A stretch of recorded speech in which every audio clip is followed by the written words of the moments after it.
सास की चप्पल। जोधपुर के पास एक छोटा सा गांव था। गांव में जमुना अपने सास ससुर और पति के साथ रहा करती थी। जमुना का एक छोटा देवर भी था। जमुना की सास बहुत ही कंजूस थी। एक दिन शाम के वक्त, अरे सासू माँ, ये कई करो, पाव भर सब्जी लाया हो, पूरे घर के वास्ते खाना बनाना है, काम किया चाले। जमुना की सास कहती है, अरे बिंदड़ी, घनी महंगाई हो रखी है, जितनी सब्जी रखी है उसमें ही काम चला ले। तो देवर बोल पड़ता है, कोई ना भाभी सा, मैं थारे लिए सब्जी लेकर आता हूँ। अरे काय करे छोरा, पैसा खर्च करने की कोई जरूरत ना है। इसी तरह से जमुना की सास हर बात में कंजूसी किया करती थी। एक दिन जमुना ने देखा कि उसकी सास की चप्पलें काफी घिस चुकी हैं और ये देखकर जमुना ने उन चप्पलों को घर के बाहर फेंक दिया। अरे बिंदड़ी, हमारी चप्पल ना मिल रही, थारे को पता है कि कठे है। सासू माँ, वो चप्पल तो मन ने घर से बाहर फेंक दी, बहुत घिस गई थी ना। अरे थारी भली होवे, मारी चप्पल क्यों फेंक दी, मैं अभी उठा कर लाती। अरे माँ, क्यों जिद करे है, मैं थारे को नई चप्पल दिला कर लाऊंगा। अरे रहने दे, तू भी बिंदड़ी की जबान बोलने लगा है। नहीं चाहिए चप्पल मने, मारी पुरानी चप्पल घनी पसंद है। अरे माँ, भाई ठीक तो कह रहा है, छोड़ ना पुरानी चप्पलों का चक्कर, चल मैं थारे को नई चप्पल दिला के लाता हूँ। लेकिन जमुना की सास किसी की बात नहीं सुनती और घर के बाहर से किसी तरह चप्पलों को उठाकर वापस ले आती है और फिर से उन्हीं को पहनने लगती है।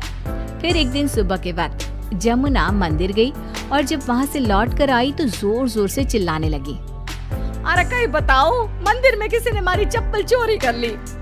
अरे माँ, अच्छा ही हुआ ना, थारी चप्पल कोई चोर चुरा के ले गया। अब तू तो छोड़ने वाली थी ना, वैसे भी पुरानी चप्पलें थी। अरे तू चुप कर छोरा, महंगाई के जमाने में पुरानी चप्पल कर रहा है। मैं कैसे भी करके चोर को ढूंढ कर हमारी चप्पल वापस लाऊंगी। लेकिन माता जी, तब तक आप क्या नंगे पाँव फिरोगी पूरे गांव में? अरे बिंदड़ी, थारी नजर लगी है हमारे चप्पलों को, तू ही कह रही थी ना, फेंक दो, देख अब चोर चोरी करके ले गया। उस दिन के बाद जमुना की सास नंगे पांव ही गांव में घूम घूम कर अपनी चप्पलें ढूंढने लगी और कुछ ही दिनों के बाद जमुना की सास को अपनी टूटी चप्पल एक गरीब औरत के पैरों में नजर आई। पकड़ लिया, अरे पकड़ लिया, तूने हमारी चप्पल चुराई ना, अब मैं थारे को छोड़ूंगी नहीं। अरे माँ जी, मंदिर में पड़ी थी, पुरानी चप्पल है, मारे को लगा किसी के काम की ना है, इसलिए उठा ले आई। अरे पहनने दो ना मारे को। आई बड़ी पुरानी चप्पलों वाली, एक तुम्हारी चप्पल चुरा ली, ऊपर से आंखें दिखा रही है, चल वापस दे चप्पल। तभी छोटा बेटा वहाँ पहुँच जाता है और अपनी माँ को इस तरह देखकर कहता है, अरे माँ, क्या कर रही है, अच्छा ना लगे, छोड़ दे, बेचारी गरीब औरत है। मैं कह रहा हूँ ना, मैं थारे को नई चप्पल दिला कर लाऊंगा। ना बेटा, चप्पल तो मैं यही वाली पहनूंगी। ऐसा कहकर जमुना की सास ने उस गरीब औरत से वो चप्पलें छीन ली। इतने पैसे वाली होकर मुझ गरीब से टूटी चप्पल भी छीन ली। अरे भगवान भला करे थारा। जमुना की सास की जिद के आगे किसी की एक ना चली और उसने फिर से वही पुरानी चप्पल पहनना शुरू कर दिया। एक दिन जमुना का पति बिना अपनी माँ को बताए उनके लिए सुंदर जूतियाँ लेकर आ गया और उसने वही जूतियाँ लाकर अपनी पत्नी जमुना को दिखाई। देख जमुना, माँ के वास्ते कितनी सुंदर जूतियाँ लाया हूँ, माँ देखेंगी तो खुश हो जाएंगी।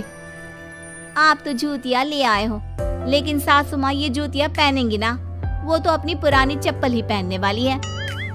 अरे जमुना, एक बार चलकर माँ को देते हैं ना ये जूतियाँ, क्या पता पहनने को राजी हो जावे। माँ देख तो, थारे वास्ते मैं कितनी सुंदर जोधपुरी जूतियाँ ले आया हूँ। अरे ये क्या करे छोरा, इतना पैसा खर्च करने की क्या जरूरत है, मारे को ना चाहिए इतनी महंगी जूतियाँ, तू वापस देकर आ जा। जमुना और उसके पति के बार बार कहने पर भी जमुना की सास नई जूतियाँ नहीं पहनती। जमुना नई जूतियों को उठाकर अलमारी के अंदर रख देती है क्योंकि दुकान वाला भी अब उनको वापस लेने को तैयार नहीं था। कुछ दिनों के बाद एक दिन सुबह के वक्त अचानक से जमुना की सास की जोर जोर से चिल्लाने की आवाज आती है। आवाज सुनकर जमुना, उसका पति और देवर तीनों दौड़कर घर के आंगन की तरफ आते हैं और वहाँ पर देखते हैं कि जमुना की सास आंगन में जमीन पर गिरी हुई पड़ी थी। अरे माँ ये क्या हो गया? अरे मैं तो आंगन में गिर गई। अरे सासू माँ, आप गिर गई कैसे? चोट तो ना लगी ना थाने? अरे बिंदड़ी कहीं बताओ, पैर में बहुत जोर का दर्द हो रहा है। अरे सासू माँ, थारे पैर में तो सूजन आ गई, लगता है जोर की मोच लगी है। माँ ये सब थारी जिद की वजह से हुआ है। सारे घर वाले थारे से कह के थक गए कि पुरानी चप्पल छोड़ दे। भाई तो थारे लिए नई जूतियाँ भी ले आया, फिर भी तू ना मानी। हाँ देवर जी, आप ठीक कह रहे हो सकता है अब सासू माँ को हमारी बात समझ में आ जावे। अरे आ गई, बात समझ में आ गई, अच्छी तरह आ गई। पैर में बड़े जोर का दर्द हो रहा है, अब मारे को सारी बात समझ में आ गई। ला बेटा, जल्दी से नई वाली जूतियाँ ले आ, आज से ना मैं वही पहनने वाली हूँ।